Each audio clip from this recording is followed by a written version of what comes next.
you're a Muslim, this is exactly how you get what you want out of dunya. If you've been working hard and you've been making dua to get something specific, but you still feel stuck and this thing is never coming, it's because you have a belief in your heart that is equal to shirk and you don't even realize that you have it. As long as this belief is in your heart, you will never get the money that you want. You will never marry the person that you want. You will never get the grades that you want.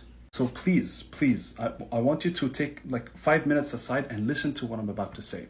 Because I will tell you exactly where this problem is and inshallah how to flip it to get what you want.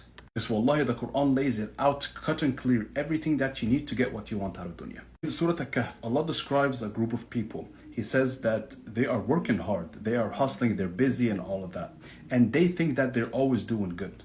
But in the end, for all this work, they get nothing. Allah says they get nothing, not in dunya nor akhirah. Imagine after putting a lot of effort into something and in the end you don't get it, nor you get anything in akhirah. Allah describes these people as al-akhsarina a'mala, the absolute failures in dunya. But why do you think that is? Because deep in their hearts, they had the belief that I have to work to get a specific outcome. The moment you burden yourself with the outcome and you say, I have to do this or else the outcome will never happen, this is the exact moment you committed shirk. Because you placed yourself on the same pedestal as Allah. This is the very definition of shirk, partnership. As a result, all your actions lose their barakah, you're stressed and burnt out, and you get nothing in return. Wallahi, I have family members, I know the intention is good, but they tell me, MashaAllah, you're doing very good, you're working very hard. Habibi, wallahi, you see this? You see this?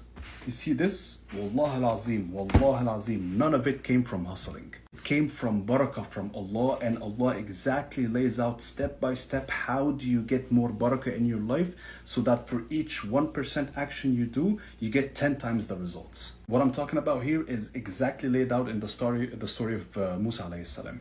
All Musa alayhi salam did was he helped someone with the pure intention. He saw two women, he didn't flirt with them, he didn't ask them for payment, he simply saw that they needed something. With the clean intention, he went and helped them out. As a result, Allah gave him protection from someone who's trying to hurt him, Pharaoh. He gave him a house, he gave him a wife, and he gave him money.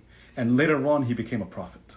1% action equaled 10 times the results. And the stories of the prophets, they're not something for us to look at like a Marvel movie.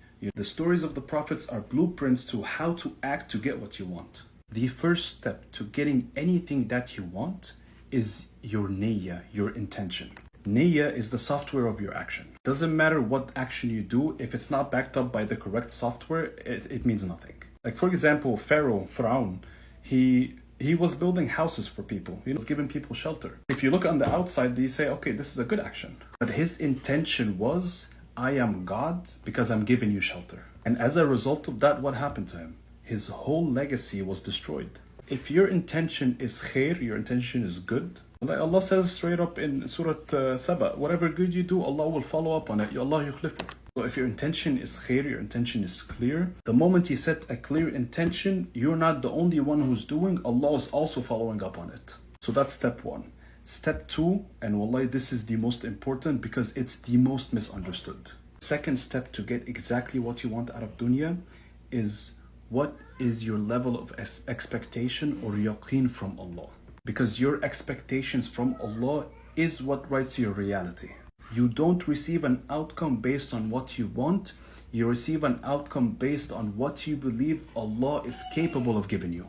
Because the truth is, and wallahi, it breaks my heart that I don't see no sheikh or masjid talk about this. You are constantly 24/7 making dua from your heart without even noticing.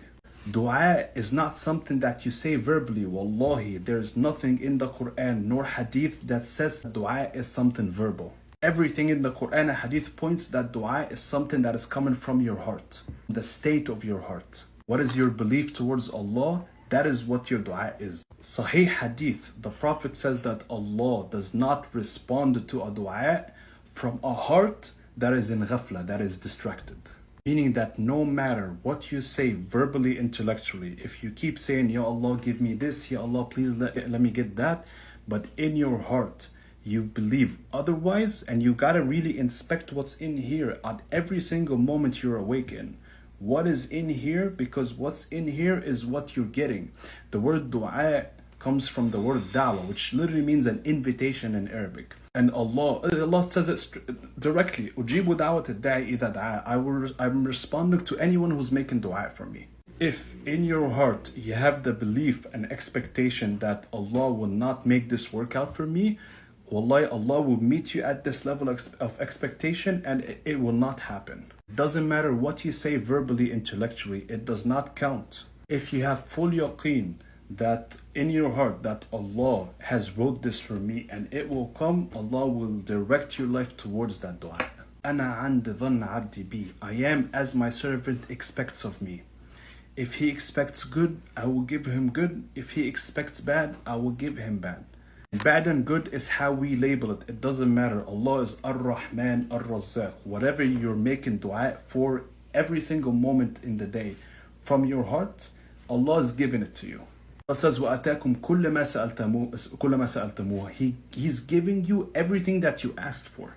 Every single moment throughout the day, you need to be watching what is in your heart, because that's exactly what Allah will give you. That is your form of dua. And then we come to the last step of getting what you want, which is a'mal, actions. A'mal, or take it one step at a time, is the last step in the process of getting what you want. Because if your inner is correct, your outer will become effortless. Why do you think Allah keeps saying in the Quran, الَّذِينَ آمَنُوا first, وَعَمِلُوا الصَّالِحَاتِ, and then they did good. That's the second. Because it's always the inner precedes the outer. Inner is what results in the outer. So for you to get what you want, set a clear intention, that is khair. Watch out 24/7. Notice what is the condition of your heart, what is the state of your heart, what is your heart making dua for, what am I expecting from Allah? And because based on this is where Allah, the Sahih Hadith, the dua changes your qadr.